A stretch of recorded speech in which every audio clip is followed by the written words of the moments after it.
And nothing in life but you.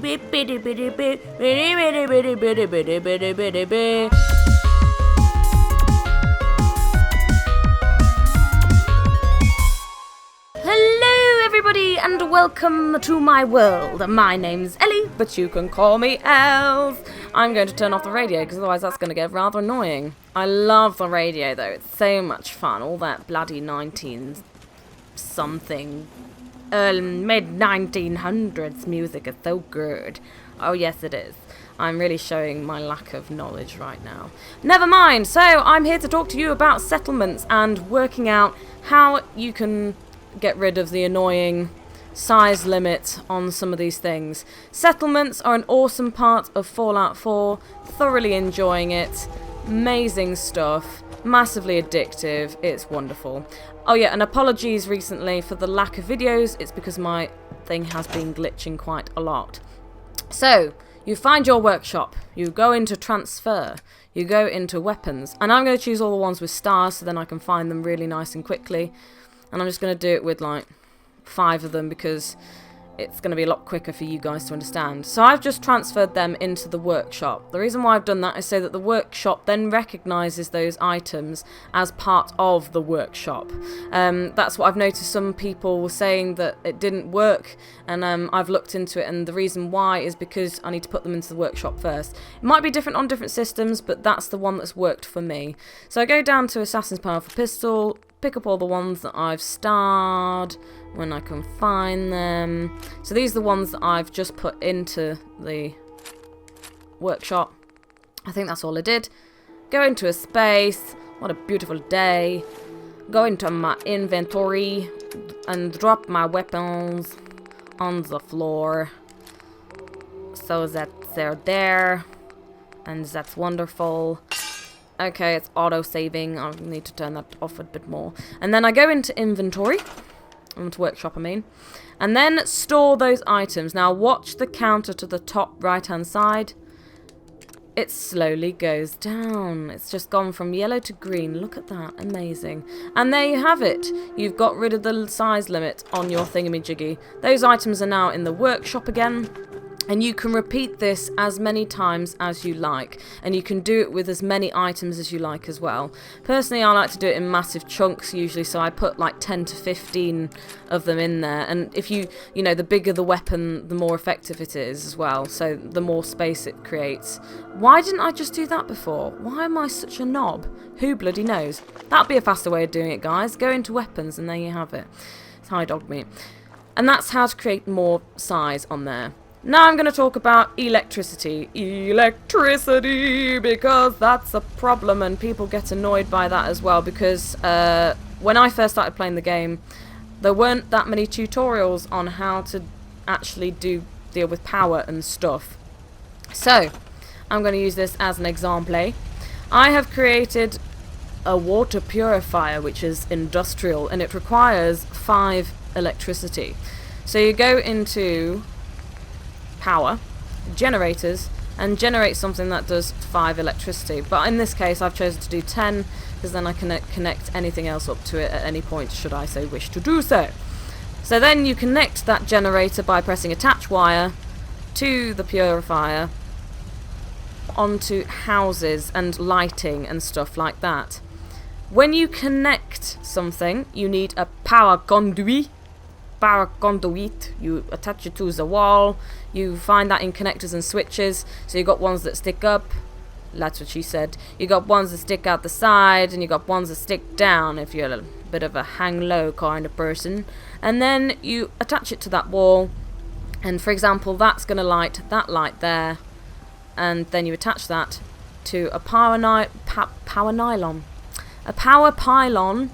And then attach it to there, or you could just attach it straight from that to that, but then the wire hangs really low. That is how you do power. It will not light up all 3 walls. You do need to connect them on the other side as well, so that's what I've done over here. I've actually attached it along the back way over there, so it's attached to the wall over here, and that lights enough for you. It's the same with regards to TVs as well. So for example, in this house over here, I've attached the electricity over there. And I've attached the little light bulb to the ceiling over... Oh, it's inside the pole somehow. And then you put the TV on and it works. Again, I thought that I had to attach the TV to the electricity originally, the electrical source. That's not what you have to do.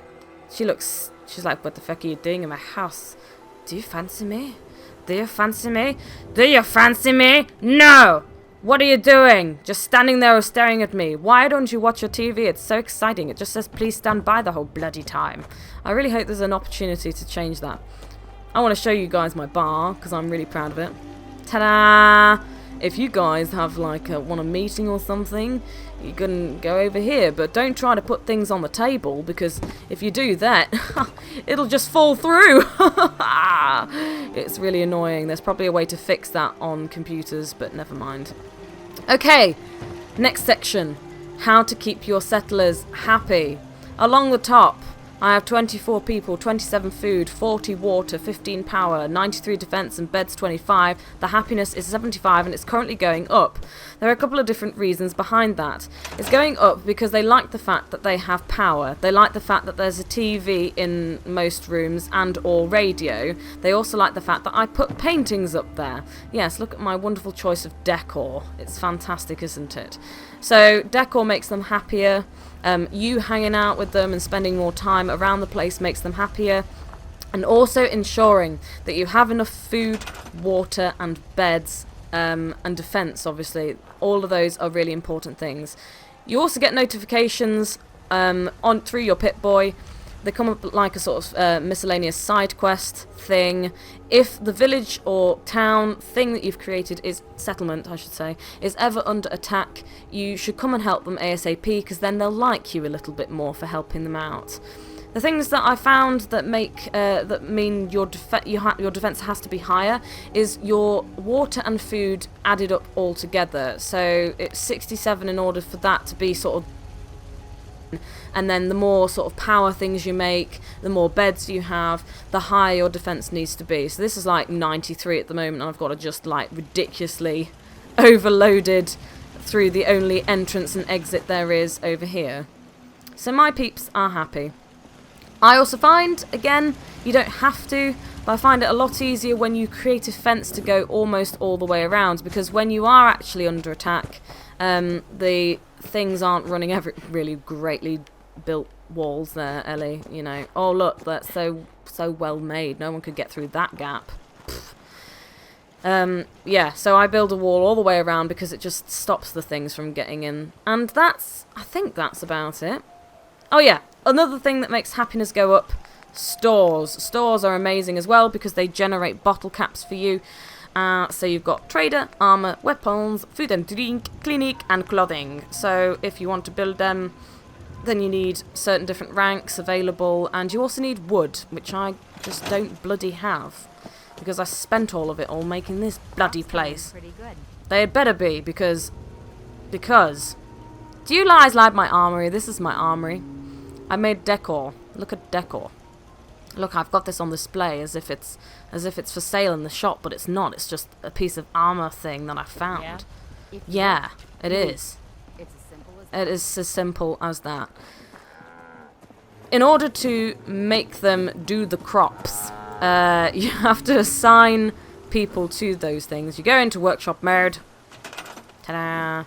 And so when you click on a settler or just literally drag the cursor over them, it tells them what they're assigned to. So that lady is assigned to the taters. The taters! This person over here is assigned to some of the corn and stuff like that. So in order to up your food, you plant your food by going into food, making sure that it is placed in dirt, and then you put it down when you get it in the right place. Ta-da! And then you can assign a person to make sure that they're also going to cover that plant. So for example, if I wanted one person over here to look after that wonderful tomato over there, you look well, you're going to help me. So command, oh no, you're a provisioner, never mind. Settler, you're going to help us save that carrot. not tomato plant, never mind. And I assign it to that person. He says okay. He's like, meh, here I come. I look at the plant in a mo when he's over here. Hurry up. Hurry up! Yeah, so eventually it goes green and says, yay, we've got a person to look after our crops. Your food then goes up. Everybody's happy. Ta-da! Several different water source ways. The water pump is the most common one because that's the one that you can build pretty much, I say pretty much everywhere, and I can't find a bloody spot. There you go. So again, they can only be placed in dirt, and then the other two can only be placed in water, which is rather annoying. Which then needs to be connected. Hi, you're going to be called Phil. Oh, you're so cute. Yeah, you are. Look at you little pussy faces. Yeah. Don't hold up for a girlfriend too long. Miscellaneous benches. Scavenging station, which I can't build, for example, right now. Those things are pretty useful. You can find materials such as like wood, steel, copper, circuitry. Oh yes, there's lots of different things. No, I don't want to store the shack steps in the workshop. They build, you know, the way that you can build... Oh, I've lost my train of thought now, for God's sake. They find people, when you put settlers to that station, they can then find any materials that you can. Sometimes it's quite rare, sometimes not. Defense, guard posts, turrets, and you have to make sure that your perks are good for that. So, for example, I go into my leveling up. Ta-da! Charisma also affects the amount of people that are in your settlement. So in order to have more settlers, your charisma needs to be higher. So at the moment I've got like 24 settlers in each of my thingamajiggies. So yeah, it's really useful. And it's quite cool the way that that all works. And then you can you pick different perks such as like blacksmith, so you can up your up that and be able to build more stuff. Why didn't I do that one instead? Never mind. Ah well, I'll talk about perks in another one. Haha. So yeah, that's a really quick way of how to make your settlers happy. If you have any questions, please pop them down in the comment section below. And if you need any other help with anything, please ask me and I will definitely upload a video to actually say how to deal with it. Thank you very much everybody, and I look forward to seeing you in the next video. Take care. Bye bye.